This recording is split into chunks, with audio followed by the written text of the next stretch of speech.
கல்பத்ருமம்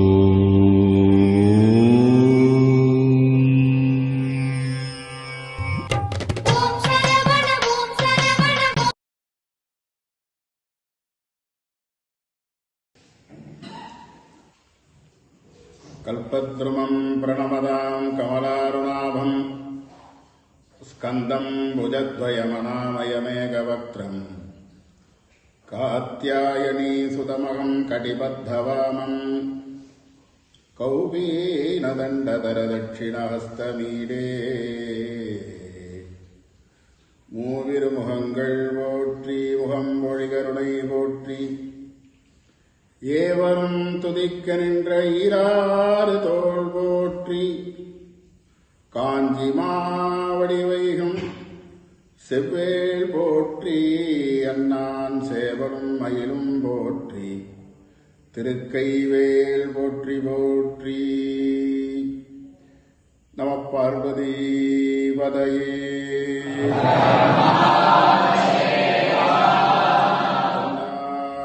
சிவனே போற்றி வெற்றிவேல் முருகனுக்கு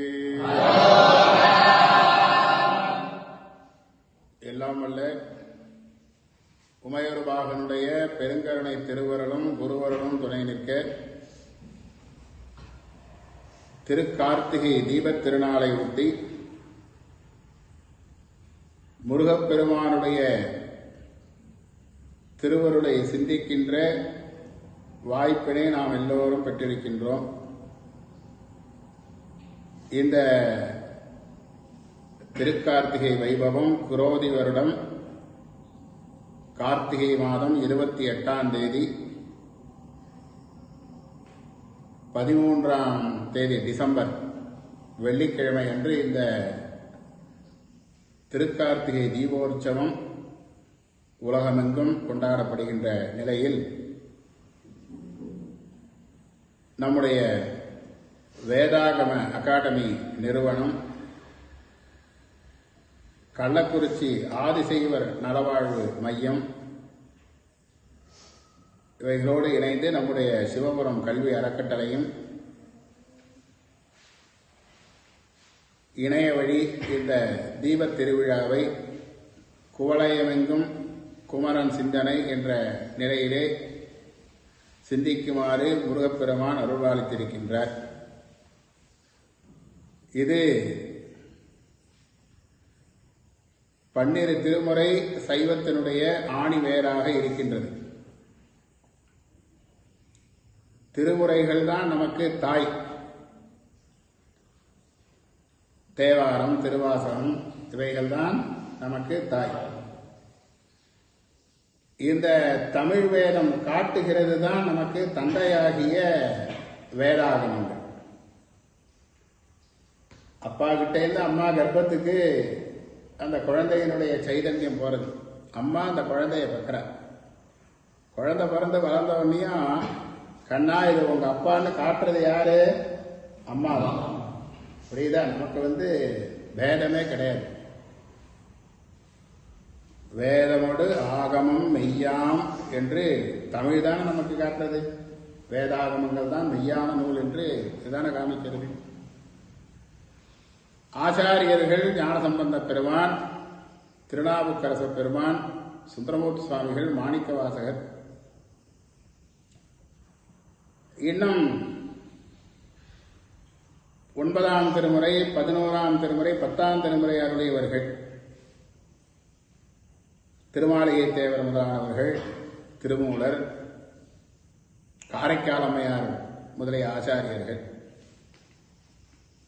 இந்த வரிசையிலே நமக்கு ஒரு மிகப்பெரிய ஆச்சாரியராக திகழ்ந்தவர் அருணகிரிநாத சுவாமிகள். அவர் பாடியதுதான் திருப்புகழ். அப்படிங்கிற திருப்புகழ், கந்தர் அலங்காரம், கந்தர் அனுபூதி இதெல்லாம் பாடினவர் அருணகிரிநாத சுவாமிகள். வகுப்பு என்ற ஒரு அமைப்புல, ஒரு சந்தத்துல மிக பெரியதான தமிழ் வேதத்தை அருணகிரிநாத சுவாமிகள் அருளியிருக்கார். இதெல்லாம் வெளி உலகத்துக்கு சரியா கொண்டு வரல. இதுல என்ன விஷயம் அப்படின்னாக்க, ஞானசம்பந்தர் நாவுக்கரசருடைய காலம் இன்றைக்கு சுமார் ஒரு 1500 வருடங்களுக்கு முற்பட்டது. இதெல்லாம் வரலாறு. இதெல்லாம் சரியா சொல்லாம சரியா இது பண்ணாம தான் இன்னைக்கு ஆளாளுக்கு புதுசா ஏதோ சட்டங்கள்லாம் சொல்லிட்டு இருக்க, எல்லாரையும் பொய்ய மெய்யாக்குறான். 1500 ஆண்டுகளுக்கு முற்பட்டவர்கள். அந்த 2 பேருக்கும் கொஞ்சம் ஒரு 200 வருடங்களுக்கு பின்னால வந்தவர் சுந்தரமூர்த்தி சுவாமிகள். மாணிக்க வாசகர் அவருடைய காலம் இன்னும் சரியாக யாராலையும் சொல்ல முடியல. அவர் நாம் இந்த மூவருக்கும் பின்னால வந்தவரா முன்னால வந்தவரான்னு அவளுக்குள்ளேயே குழப்பங்கள்லாம் நிறைய இருக்கு. அதற்கு பின்னால சுந்தரமூர்த்தி சுவாமிகளுடைய காலத்துக்கு பின்னால இன்னைக்கு 1300 ஆண்டுகளுக்கு முன்னால அவதரித்து பெரிய புராணம் பாடுவதற்கான ஒரு அடிப்படை திருத்தொண்ட தொகையை அருளினவர் சுந்தரமூர்த்தி சுவாமிகள் 7ஆம் நூற்றாண்டு. அவருக்கு பின்னால ஒரு 700 வருஷத்துக்கு பின்னால வந்தவர் அருணகிரிநாத சுவாமி. இந்த காலங்கள் எல்லாம் தெரிஞ்சுக்கிட்டாதான் நமக்கு சரியான சில விஷயங்கள்லாம் தெரியும். எங்க வாத்தியார் எந்த வருடம் இருந்தார், அவருக்கு யார் பாடம் சொல்லி கொடுத்தா, அப்ப அந்த காலத்துல வேதாகமங்கள்லாம் எப்படி இருந்தது இல்லையா? கால மாற்றத்தினால எல்லா பாடங்கள்லயும் மாற்றங்கள்லாம் வந்திருக்கு இல்லையா? அதுக்கு இந்த குரு பரம்பரையினுடைய காலம் சரியா நமக்கு தெரியணும். அப்படியாக 14ஆம் நூற்றாண்டில் வாழ்ந்தவர் அருணகிரிநாத சுவாமிகள். திருவண்ணாமலையில பிறந்தார். அவர் வடநாட்டு கௌட பிராமணர் அப்படின்னு சொல்லுவார். இப்பதான் பிராமணர்னால எல்லாரும் யோசிக்கிறாங்க. ஏதோ ஒரே ஒரு புஸ்தகத்துல தான் அந்த விஷயம் இருக்கு. அவர் ஒரு வடநாட்டிலேருந்து வந்த ஒரு பிராமணர் அப்படின்ட்டு. மற்ற நூல்கள்லாம் அவர் ஒரு தமிழ் மரபுல பிறந்தவர். பிராமணர்களும் தமிழர் தான். மகாசைவர் அப்படிங்கிறது நம்ம சைவ சித்தாந்தம். பிராமணர்கள் சிவாச்சாரியார்கள் ஆதிசைவர் அப்படிங்கிறார். வைதிக பிராமணர்களை மகாசைவர் அப்படின்னு நம்ம சைவ சித்தாந்தம் எடுத்துக்கிறோம். அந்த அடிப்படையில் திருவண்ணாமலையில பிறந்து அவருக்கு இளமையில வேதம் ஆகமம் சாஸ்திரம் எல்லாத்தையும் தமிழ் எல்லாத்தையும் நல்லா பூர்ணமா படிச்சிருக்கார் அப்படிங்கிறது அவருடைய வரலாற்றுல குறிப்பாக சொல்லப்பட்டாலும் அவர் பின்னால பாடின திருப்புகழிலையும் கந்தர் அனுபூதியிலையும் இந்த வேதாகம கருத்துக்கள் தான் நிறைய இருக்கு. இன்னொன்னு, சம்ஸ்கிருத ஞானம் இல்லைன்னா அருணகிரிநாதரை படிக்க முடியாது. சம்ஸ்கிருத ஞானம் இருந்தால்தான் திருப்புகழுக்கு அர்த்தம் சொல்லலாம். இகபர சௌபாகியம் அருள்வாயே அப்படிங்கிறார். அப்ப இகன்னா என்ன, பரன்னா என்ன, சௌபாகியம்னா என்ன, இதெல்லாம் தமிழ்ல இல்லாத வார்த்தைகள். இகன்னா இந்த இடம், இக ஏகி, இக ஏகி அப்படிங்கிறோம். இங்க வா அப்படிங்கிறோம். இக இந்த உலகம் இப்ப வாழ்கின்ற வாழ்க்கை. பரன்னா மோட்ச சாம்ராஜ்யம், அடுத்த ஸ்டெப். செத்து போனதுக்கு அப்புறம் மோட்சத்தை அடைகிறோமா இல்ல மறுபடியும் பிறக்கிறோமாங்கிறத அவர் அதான் பொதுவாக சொல்லிட்டார். இகப்பர சௌபாகியம், இந்த ரெண்டுத்துலயும் எனக்கு சௌபாகியத்தை கொடுன்னு சுவாமி கிட்ட கேட்கிறார். வேதாகமங்களை நமக்கு நிரூபணம் பண்றார். இதெல்லாம் பின்னால நிறைய விஷயங்கள் இருக்கு சொல்றேன். அப்படி அவர் சமஸ்கிருதமும் தமிழும் பூர்ணமா படிச்சிருக்கார். நல்ல பலமான குடும்பம், ஏழையெல்லாம் கிடையாது. நல்ல சௌக்கியமா பணங்காசெல்லாம் உள்ள குடும்பம். இருந்தாலும் சின்ன வயசுல எல்லாருக்குமே அந்த ஒரு வயசு காலத்துல ஒரு தடுமாற்றம் வரும். அந்த தடுமாறுற பொழுது நாம பெற்றவர்கள் அவங்கள திருத்தி நல்ல வழிக்கு கொண்டு போகணும். அப்பா அம்மா வாத்தியார் இவ இல்லைன்னா மனசு தடுமாறும். தப்பு செய்யறதுங்கிறது இயற்கை. அதுவும் இந்த குறிப்பிட்ட வயசு சொல்றோம் இல்லையா, என்ன வயசு, டீனேஜ், 13 அப்படின்னா 19 வரைக்கும். அப்ப சில சிந்தனைகள்லாம் வரும். அந்த 3 ஆசையும் அப்ப ரொம்ப ஜாஸ்தியா வருது அப்படிங்கிறது நம்ம சித்தாந்தம். மண்ணாசை, பெண்ணாசை, பொன்னாசை இதுக்கு ஈஷணாத்திரயம்னு பேர். இதுக்கு பேர் என்ன? ஈஷணாத்திரயம். 3 வகையான ஆசைகள். இது பிறக்கும் போதே யாரும் ஞான சம்பந்தராவோ மெய்கண்டாராவோ பிறந்துட போறதில்லை. அந்த மாதிரி பிறக்கிறதுக்கு அவ முன்னால செய்த தவம் அவளுக்கு அந்த ஒரு இதை கொடுக்கும். இந்த பிறப்பிலேயே அவளுக்கு அந்த ஞானத்தை கொடுக்கும். மற்றவாள்லாம் எப்படின்னாக்க கல்வி அறிவினால படிச்சதனால ஞானம் பெறுவார். ஆச்சாரியருடைய அனுகிரகத்தினால, குருநாதருடைய அனுகிரகத்தினால ஞானம் பெறுதல். இல்லைன்னா பட்டறிவு, அடிபட்டு வாழ்க்கையில அனுபவம் கிடைக்கிறது இல்லை. அது இப்படித்தான் எல்லாருக்கும் ஞானம் கிடைக்கும். அருணகிரிநாத சுவாமிகளுடைய வாழ்க்கையில ஒரு பெரிய பிரச்சனை என்னன்னா, அவருக்கு சின்ன வயசுல அவருக்கு பெண் ஆசை ஜாஸ்தி. என்ன, அவர் அதுல விழுந்துட்டார். அப்ப அங்க இருந்த அந்த விலை மாதர்கள்ட்ட அந்த அதையே பெரிய இன்பமா நடத்தி இவர்கிட்ட இருந்த சொத்தை பூரா இழந்து, இதெல்லாம் இந்த காலத்து இளைஞர்கள் தெரிஞ்சுக்கணும். மனசு ஆசைப்பட்டுடுத்துனாக்கா அதுல போய் நம்ம விழுந்துடக்கூடாது. நம்ம செய்யறது சரியா தப்பாங்கிறத நாம தெரிஞ்சுக்கணும். 25 வயசு கல்யாணம் ஆகி குழந்தை பிறந்ததுன்னா அதுக்கப்புறம் யாரும் தப்பு பண்ண மாட்டாங்க இல்லையா? அது வரைக்கும் எல்லாரும் கொஞ்சம் மனநிலைய மனசை பார்த்துக்கணும். அதாவது 2 விஷயம் இந்த கால சூழ்நிலை கருதி சொல்றேன். நமக்கு என்ன பிடிக்கிறதோ அதுதான் செய்யணும். படிப்பா இருக்கட்டும், புரியுதா, நம்முடைய வாழ்க்கை நிலையா இருக்கட்டும். நமக்கு பிடிக்கலன்னா அப்பா அம்மா கிட்ட சொல்லிடணும். அதே சமயத்துல தப்பான பாதி இது வேண்டாண்டா, இல்லை இந்த நிலைக்கு போனீங்கன்னா நீ நன்னா இருப்பேன்னு அவெல்லாம் சொன்னாக்கா அதை ஏற்றுக்கணும். இது 2. 3வது, நம்மால ஒரு கட்டத்துல முடியலேங்கிற சூழ்நிலை வரும் பொழுது நம்ம அதை கிட்ட பயந்துடக்கூடாது. எத்தனையோ சினிமாவில் பார்க்கணும் இல்லையா? எல்லா பணத்தையும் இழந்து கீழே விழுந்துடுறான், திரும்பி எழுந்து ஏதோ ஒண்ணு பண்ணி ஹீரோ மேல பெரிய பணக்காரனாவோ அல்லது பெரிய வீரனாவோ ஆறதுதானே சினிமாவில் தான் பாக்குறாங்க. அப்ப இந்த ஹீரோ படத்தை ஒன்னையும் பாட புத்தகத்தை வச்சுக்காம சட்டப்பையில வச்சுக்காம அந்த படத்துல அவங்க என்ன சொல்றாங்கிறத எடுத்துக்கணும். ஒரு தோற்று போயிட்ட பயந்துட்டு உடனே தப்பான முயற்சிக்கு போயிடக்கூடாது. என்ன, அப்ப அருணகிரிநாத சுவாமிகளுடைய வாழ்க்கையில அதெல்லாம் நடந்தது. ஏதோ ஒரு பிறவியில புண்ணியம் பண்ணியிருந்தா தப்பான பாதையில முடிவெடுத்தாலும் கூட சாமி காப்பாற்றுவார். சண்டேஸ்வர நாயனார், கண்ணப்ப நாயனாருடைய வரலாறுல ஒண்ணு பார்க்கிறோம். அவர் ஒரு வேடர் குலத்துல பிறந்தவர். மிருகங்களை கொன்று சாப்பிடுற ஒரு குடிமக்கள், அவங்கெல்லாம் வேடர்கள்லாம். அவங்க அந்த குடும்பத்துல இவரு கண்ணப்பர் பிறக்கிறார். கண்ணப்பன் பிறந்து திண்ணன்னு பேரு. அவர் அன்னைக்கு தினமும் அந்த குடுமையான் மலைக்கு போறார். காலஹஸ்தியில இருக்கிற குடுமையான் மலைக்கு போறார், வேட்டையாடுறார். அன்னைக்கு போற போது மட்டும் அவருக்கு என்ன அந்த ஒரு ஸ்பெஷல் ஞானம் எங்கேருந்து வந்தது அப்படிங்கிறதுக்கு அன்னைக்கு தான் போறார். அங்க அந்த சிவலிங்கத்தை பார்க்கிறார். ஐயோ சுவாமி தனியா இருக்காருங்கிற எண்ணம் வருது. அவருக்கு காவல் காக்கிறார். வாயில ஜலம் எடுத்து அபிஷேகம் பண்றார். தலையில பூ எடுத்து சாத்துறார். புரியுறதா? இதெல்லாம் யாரும் செய்யக்கூடாது. என்ன, பன்னியை கொண்டு அதனுடைய மாம்சத்தை தேன்ல தோச்சி என்ன தான் தின்னு பார்க்கறேன், அது நல்லா இருக்கா டேஸ்டா இருக்கான்ட்டு. டேஸ்டா இருக்கிறதெல்லாம் சாமிக்கு வைக்கிறார், சுவை இல்லாததெல்லாம் தூக்கி எறிகிறார். இதெல்லாம் பார்த்துட்டு இப்ப இந்த காலத்துல இந்த அசடுகள்லாம் என்ன கேட்கறது, கண்ணப்ப நாயனார் பண்டிகரையை வச்சு நைவேத்தியம் பண்ணாரு, சாமி சாப்பிட்டாரு, ஏன் இன்னைக்கு நாங்க மாம்சம் கொடுக்குறோம், நாங்களும் சாமிக்கு நைவேத்தியம் பண்றோமே அப்படிங்கிறாங்க. அவர் அடுத்த ஸ்டெப்புக்கு போனதை யாராலும் போக முடியுமா?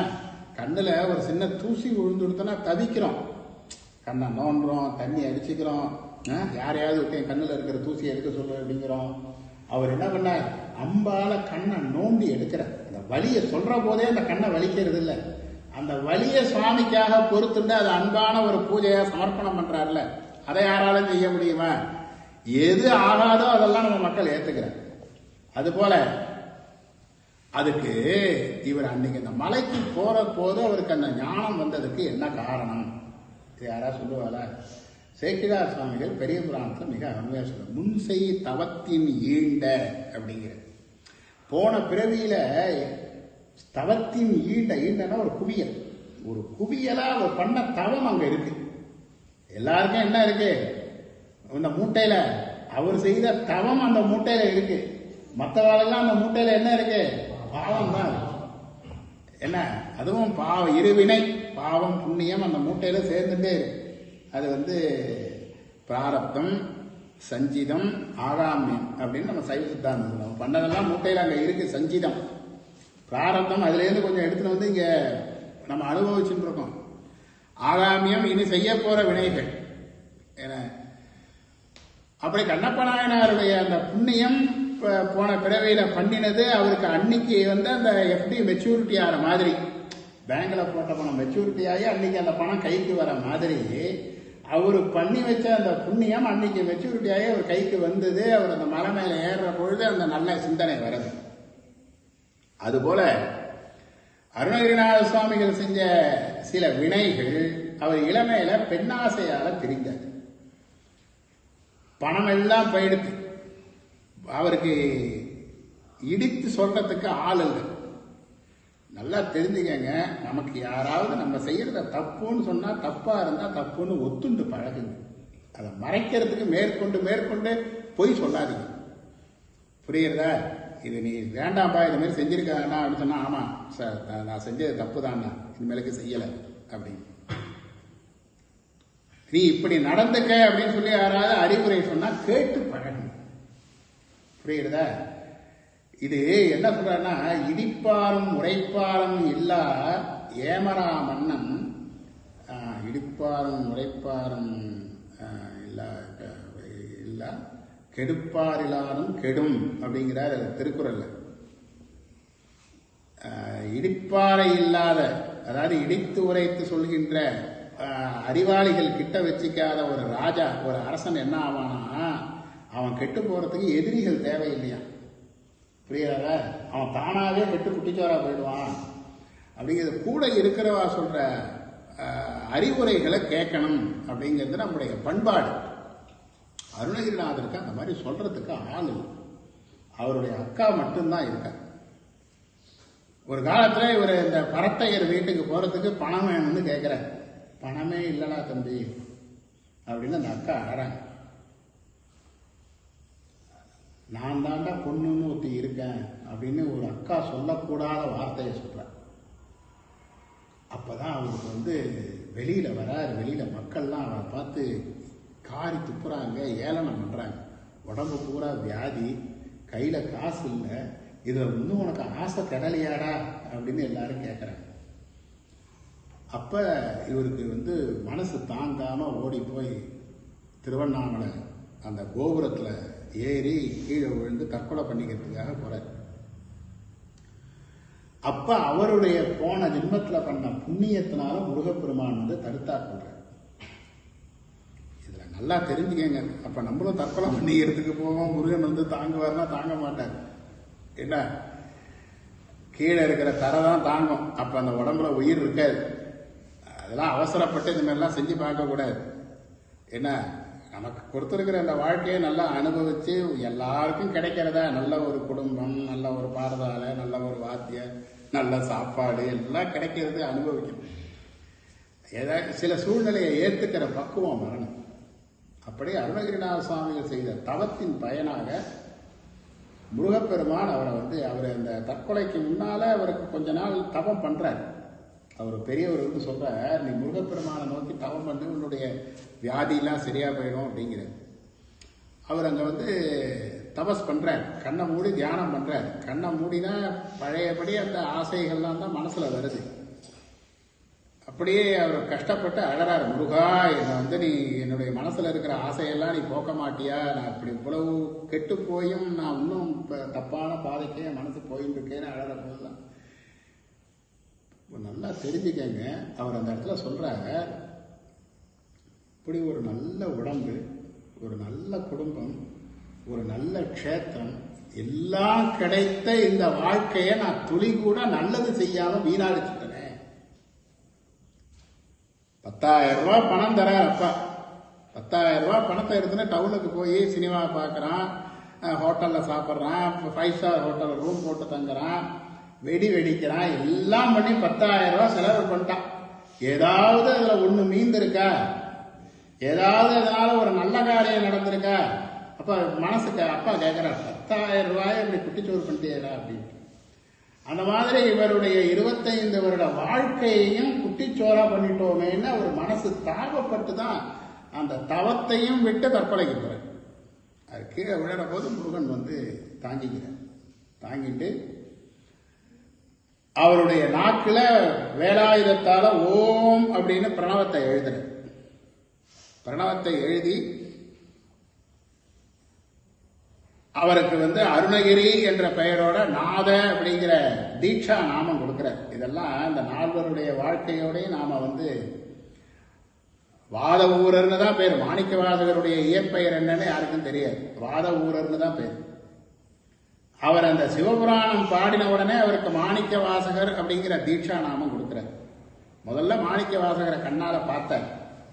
கோபுரத்திலேருந்து கீழே விழுற போது அருணகிரிநாத சுவாமிகளை முருகன் கண்ணால பார்த்து சாட்சுஷி தீட்சை பண்றார். கையால வாங்கிக்கிறார். என்ன தீட்சை அது? ஸ்பர்ச தீட்சை பண்ணிட்டார். அப்புறம் வாசுகி தீட்சை, அவருக்கு காதல தீட்சா நாமம் சொல்றார் அருணகிரிநாத அப்படின்னு.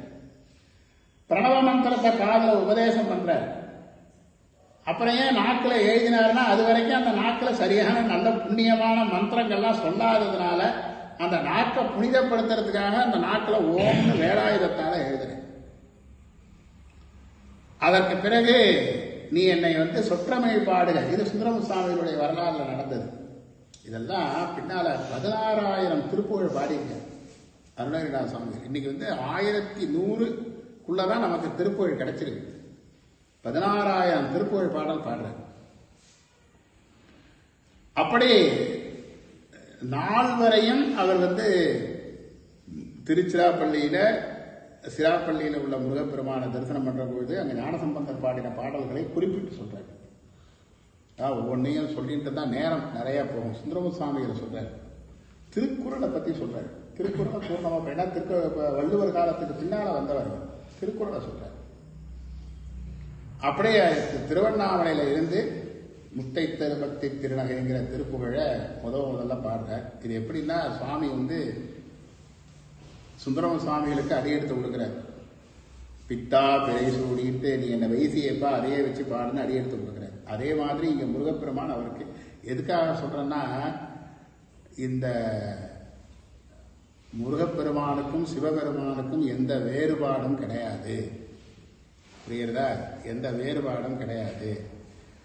சிவபெருமான் எப்படி நால்வரையும் ஆட்கொண்டு அவர்களுக்கு அருள்பாலித்தாரோ, அதுபோல முருகப்பெருமான் அருணகிரிநாதரை ஆட்கொண்டு பல அற்புதங்களை செய்திருக்கிறார். இந்த அடிப்படையில் எல்லா சிவக்ஷேத்திரத்துக்கும் போறார். திருவண்ணாமலையில இருந்து பல திருப்புகழை பாடி அங்கேருந்து வயலூருக்கு வர வழியில எல்லா ஊரும் நம்ம மயிலாடுதுறை மயூரநாத பெருமானுடைய கோயில்ல சண்முகர் மேல திருப்புகழ் பாடியிருக்கார். வைத்தீஸ்வரன் கோயில் முத்துக்குமார சுவாமி, திருக்கடையூரில் இருக்கிற முருகப்பெருமான், இப்படி எல்லா க்ஷேத்திரத்தையும் பாடிட்டு குறிப்பா அவருக்கு வந்து போகணும்னு ரொம்ப விருப்பப்பட்டு போனது வயலூர். வயலூர் முருகப்பெருமான் அவரை கூப்பிடுறார். வயலூர்ல போய் பாடுறார். அங்க நான் வந்து இந்த வயலூர் முருகப்பெருமான் மேல திருப்புகழ் பாட போனேன்.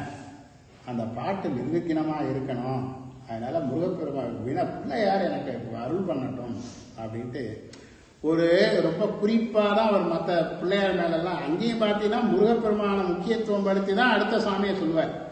எப்படி தேவாரத்துல சுவாமியை தவிர இந்த நால்வர் தேவாரத்துல வேற எந்த தெய்வத்துக்கும் பாட்டு கிடையாது. நல்லா தெரிஞ்சுக்கங்க.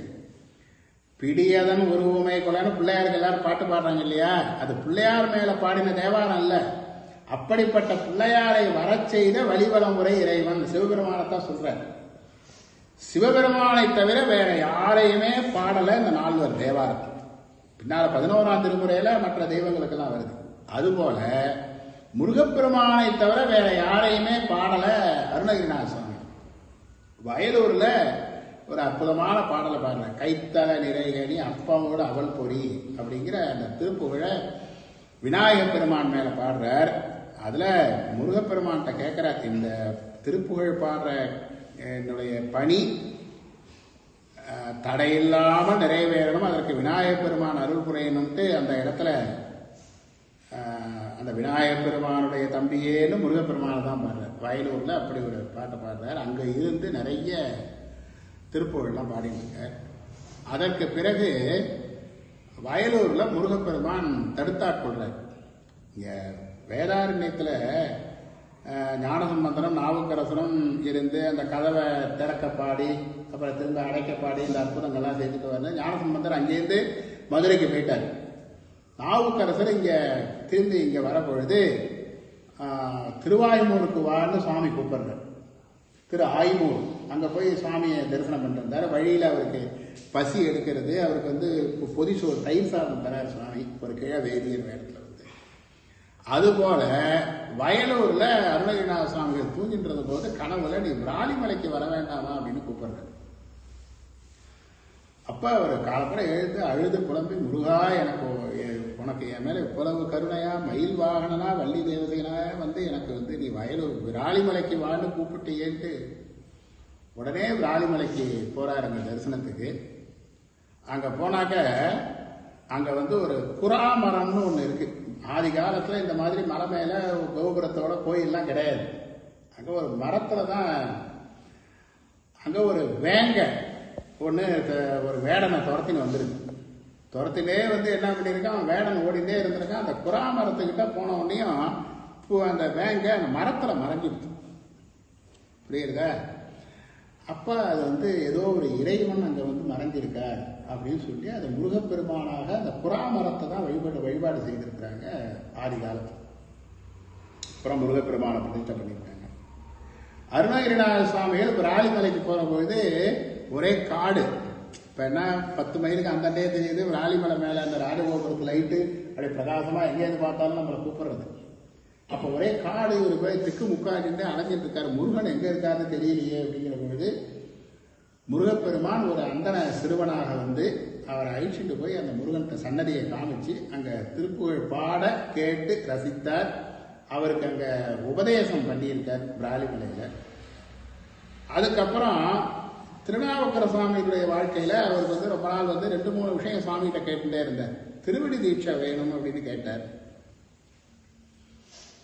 அப்புறம் வந்து அதை வந்து நன்மை பெருக நல்லூரை வந்தனைய உன்னுடைய நினைப்பதனை முடிக்கின்றோம் என்று அவரது சென்னிமிசை பாதமலர் சூட்டினான் சிவபெருமான் என்று திருநல்லூர் திருத்தலத்தில் சுவாமி வந்து அவருக்கு திருவடியை தள்ள தூக்கி வைக்கிறார். அப்புறம் சூளம் வந்து சூளமும் ரிஷபப்புரியும் என்னுடைய தோளில் பொறிக்கணும்னு திருநாவுக்கரசர் சுவாமி கிட்ட கேட்டுட்டே இருந்தார். அதை சுவாமி ஒரு க்ஷேத்திரத்தில் அவருக்கு அந்த சூளப்புரியும் ரிஷபப்புரியும் தரார். அதே மாதிரி இவர் கேட்குறார், எனக்கு வந்து வேலும் மயிலும் என்னுடைய தோளில் நீ வந்து குறியாக பொறிக்கணும்னு அருணகிரிநாத சுவாமிகள் கேட்குறார். அதை திருத்துருத்திங்கிற திருத்தலத்தில் முருகப்பெருமான் அருள் செய்து அவருக்கு அந்த இதில் வேலும் மயிலுமாக அவருடைய தோளில் அந்த அடையாளத்தை பண்ணுறார். இப்படி அவருடைய வாழ்க்கையில் பல அற்புதங்கள். வடக்க சங்கரன் கோயில் பக்கம் போகிற பொழுது ஸ்ரீ வில்லிபுத்தூர் ஆழ்வார், அவர் ரொம்ப வெத்த படித்தவர். வைஷ்ணவத்தில் ஒரு பெரிய 12 ஆழ்வாரில் அவர் ரொம்ப பெரியவர். மகாபாரதத்தை தமிழில் பாடினவர். 12 ஆழ்வார். அவர் வந்து மகாபாரதம் பாடினதுனால அவருக்கு வில்லிபுத்தூர் ஆழ்வார்னு பேர். அவர்கிட்ட என்னன்னாக்கா அவர்கிட்ட கொஞ்சம் ஆணவம் இருந்தது, படித்தவங்கிற ஆணவம் இருந்தது. தன்னோட வாது செய்து ஜெயிச்சவங்களுக்கு பரிசு கொடுப்பேன், தோத்தவங்களுடைய காதை நறுக்கிடுவேன்னு அவர் வந்து அறிக்கை கொடுத்துக்கிட்டு எல்லா புலவர்களையும் காதை நறுக்கிட்டு இருந்தார். அவரை வந்து யாருமே ஒன்றும் பண்ண முடியல. அருணகிரிநாத சுவாமிகள் அவரோட போய் வாது செய்து அவர் வந்து அங்கே கந்தர அலங்காரம் பாட ஆரம்பித்து அவருடைய ஆணவத்தை அடக்கி, நீ இந்த அபச்சாரம் பண்ணினத்துக்காக மகாபாரதம் எழுதிட்டு அருணகிரிநாதர் தான் வில்லிபுத்தூராருக்கு அனுகிரகம் பண்ணதாக சொல்லி வைஷ்ணவர்கள் யாராவது கோச்சிப்பாங்க. இது நம்ம அருணகிரிநாத சுவாமிகளுடைய வரலாறுல இருக்கிற செய்தியை நாம் சொல்றோம். அப்படி எவ்வளவோ அற்புதங்கள்லாம் நிகழ்த்தி வடநாட்டுக்கெல்லாம் போய் திருவண்ணாமலையில் இருந்த ஒரு அரசர் அவருக்கு நல்ல பாதுகாப்புலாம் கொடுத்து நல்லா வளர்த்துருக்கார். கிளியாக வந்து அவருக்கு அனுகிரகம் பண்ணியிருக்கார். கிளி கோபுரம்னு பேர். கம்பத்து இளையனார்னு அவர் அந்த முருகப்பெருமான் வந்து அருணகிரிநாதருக்கு காட்சி கொடுத்து தடுத்தாட்கொண்டார் இல்லையா, அதை வந்து அங்கே அரசாண்ட ஒரு மன்னன் வந்து எனக்கும் அந்த மாதிரி முருகனை காட்சி கொடுக்க சொல்லுங்கன்ட்டு அருணகிரிநாத சுவாமி கிட்ட வந்து கேட்குறார். அப்படி கேட்குற போது அருணகிரிநாத சுவாமிகள் அந்த ராஜாவுக்காக முருகனை பாடி முருகன் தரிசனம் கொடுத்தார். அந்த கொடிமரத்திலேருந்து முருகப்பெருமான் வெளியில வந்து காட்சி கொடுத்தார். அதனால தான் இன்னைக்கு கம்பத்து இளையனார் கோபுரம்னு அங்கே தனியாக ஒரு இடம் இருக்கும். திருவண்ணாமலை ஒரு பெரிய க்ஷேத்திரம். என்ன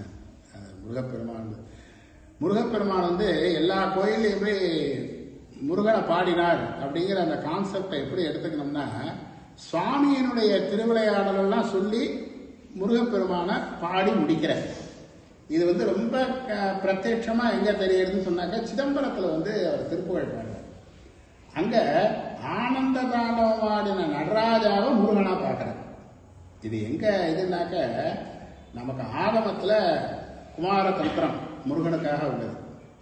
மந்திரபேதோ பவேத்தத்துல கிரியாபேதோ நவித்தியதேன்னு அதுல வாக்கியம். எனக்கும் முருகனுக்கும் என்ன வித்தியாசம்னா, மந்திரங்கள் தான் வித்தியாசப்படும், கிரியைகள்லாம் எனக்கு என்ன செய்யறியோ அதுதான் முருகனுக்குன்னு சாமி சொல்றாரு.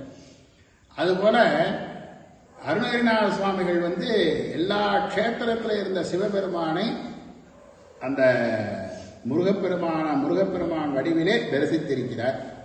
சைவ சித்தாந்த கொள்கைக்கு சற்றும் முரண்படாத வகையில் அந்த தமிழ் வேதத்தை பாடினார் திருப்புகழ். இல்லாட்டா நம்ம சித்தாந்திகள் அதை ஏற்றுருக்க மாட்டார். சைவ சித்தாந்த கருத்துகள், நால்வர் பாடிய தேவார குறிப்புகள், திருக்குறள்ல வர குறிப்புகள் எல்லாம் அடங்கியதுதான் திருப்புகழ். கந்தர் அனுபூதின்னு பாடுறார்.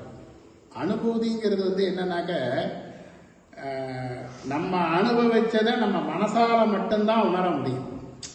புரியுதா? இதை வந்து பிரத்தியாருக்கு சொல்ல முடியாத விஷயத்த நம்ம அந்த ஒரு ஆனந்தம் நம்ம அனுபவிச்சதை நம்ம மனசுக்குள்ள மட்டும்தான் இருக்கும். என்ன, நான் வந்து ஒரு கல்கண்டு சக்கரை பொங்கல் சாப்பிட்டேன், அது வந்து நல்ல இனிப்பா இருந்தது, ஏலக்காய் வாசனையா இருந்தது, முந்திரி பருப்பு நிறைய இருந்ததுன்னு சொல்லலாம். அதனுடைய சுவை எப்படி இருந்ததுன்னு நான் திருப்பி கேட்டுட்டே இருக்கேன். அந்த முந்திரி பருப்பு மெல்ற போது அந்த சுவை எப்படி இருந்ததுன்னு கேட்டா நீ என்ன சொல்லுவேன்? முந்திரி பருப்பு மென்னா அது சுவையா இருந்தது அப்படின்னு. அப்ப பிரத்தியார்கிட்ட சொல்ல முடியாத விஷயத்துக்கு தான் அனுபூதி அப்படின்னு. முருகனோட இருந்து அவருக்கு கொடுத்த அந்த ஒரு தீட்சையும் அவருடைய திருவருளையும் அவர் வந்து வெளியில நான் எப்படி சொல்லுவேன் அப்படின்னு அனுபூதியில ரொம்ப அருமையா கேட்கிறார். செவ்வான் உருவில் திகழ் வேலவன். செவ்வான் தான் இந்த தீப கார்த்திகை தீபங்கள்லாம் ஏற்றி இன்னைக்கு உலகம் பூரா இன்னைக்கு கொண்டாடுற போது முருகப்பெருமான இந்த தீபமங்கல ஜோதி நமோ நம என்று அருணகிரி சுவாமிகள் பாடுறார். அந்த தீப வடிவாக இருப்பவர், ஒளி வடிவாக இருப்பவர். எப்படி சிவபெருமானை அண்ணாமலையாராக ஜோதி வடிவாராக சொக்கப்பனை கொளுத்தி பார்க்கிறோமோ, அதுபோல முருகப்பெருமானே அந்த ஒளிப்பிழப்பாக அவர் சூரபத்மனுக்கு அப்படி காட்சி கொடுத்தார். ஒளிப்பிழப்பாக காட்சி கொடுத்திருக்கிறார். செவ்வான் உருவில் திகழ் வேலவன் என்று ஒவ்வாதது என உணர்வித்தது அதுதான். அவ்வாறு அறிவார். அறிகின்றதால் அனுபவிப்பது இல்லாமல் என்ன, எவ்வாறு ஒருவருக்கு இசைவிப்பதுவே, நான் எப்படி நான் பிரத்தியாருக்கு நான் சொல்லுவேன் அப்படின்னு. இந்த பாடல் வந்து அருணகிரிநாத சுவாமிகள் பாடின பாடல்கள்ல இந்த 2 பாடல் அனுபூதியில உள்ள 2 பாடல்களை தான் எல்லாரும் ஆராய்ச்சிக்கு எடுத்துப்பார். அதுபோல முருகப்பெருமான் வந்து நாமெல்லாம் வேண்டிக்கணும். சுவாமி என்னை வந்து இந்த வாழ்வு எனும் எப்படு மாயிலேயே, இது கெட்டது இந்த உலகம்னு தெரிஞ்சு சுந்தரமூர்த்தி சுவாமிகள் இதே தான் கேட்கிறார். ஏன்னா இந்த மகாமாயாகிய இந்த உலகத்துல போய் நீ என்னை போசோட்டைய சுவாமி, இங்கே போனால் நான் கெட்டு போயிடுவேனே அப்படின்னு சுந்தரமூர்த்தி சுவாமிகள் அழகிற போது, நான் உன்னை தடுத்தாட்கொள்றேன்னு சுந்தரமூர்த்தி சுவாமிகளுக்கு தடுத்தாட்கொண்டு அவர் கல்யாணத்தில் வந்து அவர் தடுத்தாட்கொண்டார் அப்படிங்கிறது அவருடைய வரலாறு. அதுபோல் இங்கே அருணகிரிநாத சுவாமிகள் வாழ்வு எனும் படுமாயில என்னை தள்ளிட்டியே அப்படின்னு கேட்குறார். அதுக்கு அடுத்தது இன்னும் சுவாரஸ்யமான விஷயம் ஒன்று ஞாபகம் வருது. சுந்தரமூர்த்தி சுவாமிகளுக்கு வந்து இதில் போய் 2வது கல்யாணம் பண்ணிட்டார்ல, திருவொற்றியூரில் போய். திருவாரூரில் பறவை நாச்சியாரை கல்யாணம் பண்ணிட்டார், திருவொற்றியூரில் சங்கிலி நாச்சியாரை கல்யாணம் பண்ணிட்டார். பொய் சொன்னார், கண்டு தெரியாமல் போயிடுது. கண்டு தெரியாமல் போயிட்டு வரும்போது அவர் தப்பு பண்ணி தானே கண்டு போயிருக்கு. அவர் கோவம் வந்துடுது. இவன் நோட்டை காண அடிச்சுட்டு வந்துட்டான் பள்ளிக்கூடத்துக்கு. அவன் பக்கத்தில் இருக்கிற பையன்ட்ட நோட்டு கேட்குறான். அவன் எங்கிட்ட 1 நோட்டு தாண்டா இருக்கு, நான் எழுதுலங்கிறான். நீனே வச்சுக்கிறா, நீனே வாழ்ந்து போ அப்படின்னு நம்ம சாவமா சொல்றோம் இல்லையா, நன்னா இரு நீனே வச்சுக்கோ அப்படின்னு சொல்றோம் இல்லையா. அது மாதிரி சுப்பிரமணிய சுவாமி சுவாமியை திட்டினார். என்ன வாழ்ந்து போதீரே, நீனே வாழ்ந்து போ, எனக்கு கண்ணு தெரியலன்னா உனக்கு என்ன, நான் கஷ்டப்பட்டா உனக்கு என்ன, நீ வாழ்ந்து போ அப்படின்னு சொன்னாரு. அது போல இங்க அனுபூதியில அருணகிரிநாத சுவாமி முருகன்கிட்ட கோசிக்கிறேன். வாழ்வையன் இப்படுமாயிலே வீழ்வாய் என என்னை விதித்தனையே, என்னை தள்ளி விட்டுட்டு இந்த பாழ் நரகத்துல தாழ்வானவை செய்தன தாமுடவோ, நான் மேலும் இன்னும் பண்ற பாவம் என்ன பாய்த்திரி எல்லாம் பண்ணிட்டு இருக்கேன். வாழ்வாய் நீ நல்லா இரு, வாழ்வாய் எளிதி மயில் வாகனமே அப்படின்னு ஒரு அற்புதமான, இதெல்லாம் நம்முடைய சைவத்தில் இருக்கின்ற ஒரு அற்புதமான விஷயங்கள். அடுத்தது இந்த சுவாமியோட இரண்டர நம்முடைய மனசை ஐக்கியம், சிவேன ஐக்கியங்கர சித்தகா சுவானுபூதிமானே, அதாவது நம்ம சுவாமியோட நம்முடைய மனசு நம்முடைய சித்தம் எல்லாத்தையும் ஐக்கியப்படுத்தி அந்த பூஜை ஜபம் இதெல்லாம் செய்தோம்னாக்க நமக்கு வந்து அது சுவானுபூதி கிடைக்கும். சுவாமி நம்ம கிட்ட பேசுவார். இதெல்லாம் நம்ம கிட்ட நம்ம எல்லாத்தையும் சொல்ல முடியாது. சேரமான் பெருமானாயனார் பூஜை பண்ணி முடிச்ச உடனேயும் அவர் அந்த பூஜை முடிஞ்சிருத்துங்கிறதுக்கு ஒரு அறிகுறியா சுவாமி வந்து காலில் இருக்கிற அந்த சலங்க சத்தத்தை அப்படி லேசா காதில் காட்டுவார். புரியுதா? காலில் போட்டுக்கிற அந்த அணிகலனுக்கு பேர் என்ன? பெண்கள் போட்டுட்டா கொலுசு, ஆண்கள் போட்டுட்டா கழல் அப்படின்னு. அந்த கழல் சத்தம் காதில் விழுந்ததுனால சேரமான் பெருமானாயனாருக்கு கழல் அறிவார், சேர்த்து கழற்றறிவார் அப்படின்னு அந்த நாயனாருக்கு பேர். என்ன அதுபோல இதெல்லாம் வந்து அனுபூதி. எனதுரை தனதுரையான்னு ஞானசம்பந்த பெருமான் பாடுறார். நான் பாடுறதெல்லாம் நீ சொன்னதுதான் அப்படிங்கிறார். அப்ப சுவாமியும் ஞானசம்பந்தம் பேசின்றதை யாருக்கு தெரியும்? இதுதான் அனுபூதி அப்படிங்கிறது. அப்படி அருணகிரிநாத சுவாமிகள் வந்து அந்த முருகப்பெருமான்கிட்ட வந்து இரண்டர கலந்து நாம செய்கின்ற இந்த தப்புகளை எல்லாம் விட வேண்டும், மனதில் உறுதியோட ஏகாக்கிர சித்தமாக இறை நம்பிக்கையை பெற வேண்டும், தபஸ் பண்ணணும், முருகப்பெருமானுடைய மந்திரத்தை திருப்புகழை ஓத வேண்டும் என்பதனை சொல்லுகின்ற விதமாக ஒரு அருமையான பாடல் இது.